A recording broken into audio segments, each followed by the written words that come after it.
26শে November 1930 সালে কানাডার the Meridien daily journal পত্রিকার প্রথম পাতায় একটি সংবাদ প্রকাশিত হয়, যার শিরোনাম ছিল ভিলেজ অফ দ্য ডেড।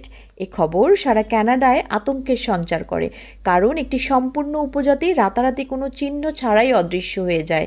দর্শক, করসেল বাংলাদেশের আরও একটি ভিডিওতে আপনাদেরকে স্বাগতম।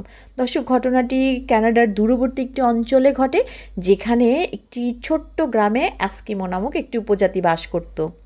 এখানে প্রায় 100 থেকে 150 জন লোক বসবাস করত।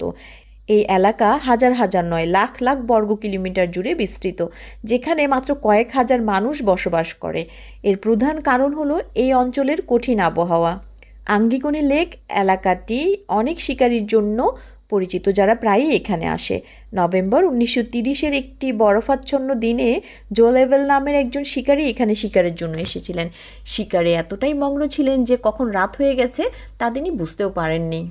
জো লেভেল সিদ্ধান্ত নেন যে আগের মতো লেকের তীরে থাকা এস্কিমো উপজাতির গ্রামে রাত কাটাবেন। এই উপজাতি অতিথি আপ্যায়নের জন্য বিখ্যাত ছিল। জো তার জিনিসপত্র গুছিয়ে গ্রামে পৌঁছানোর জন্য হাঁটতে শুরু করেন।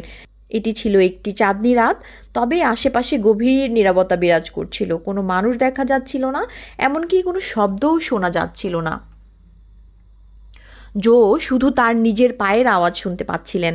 সাধারণত এই গ্রামের কাছে পৌঁছানোর সময় কুকুরের ঘেউ ঘেউ শব্দ শোনা যেত, কিন্তু আজ সেগুলোও অনুপস্থিত।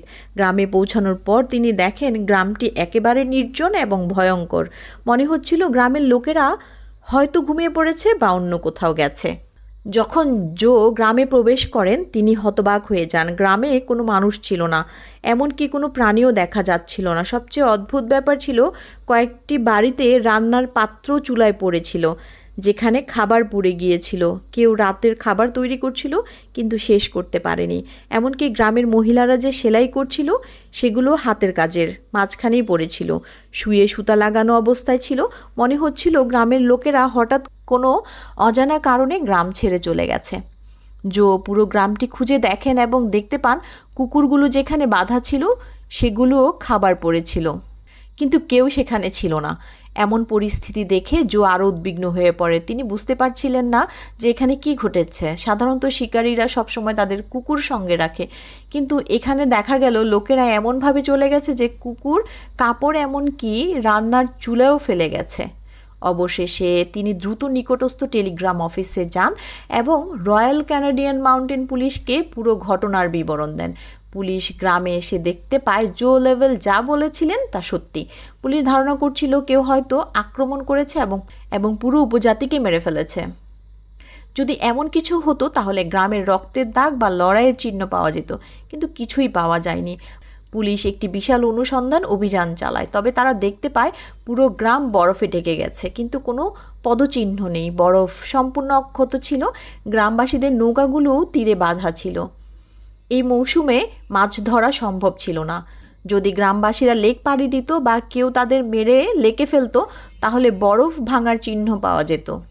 অনুসন্ধানের পর পুলিশ জানতে পারে এই গ্রামবাসীরা মাত্র 8 দিন আগে এখানে ছিল। বাড়িগুলোর খাবার দেখে বোঝা যাচ্ছিল তারা বেশি দিন অনাহারে ছিল না। তবুও এত বড় রহস্যের কোনো উত্তর পাওয়া যায়নি।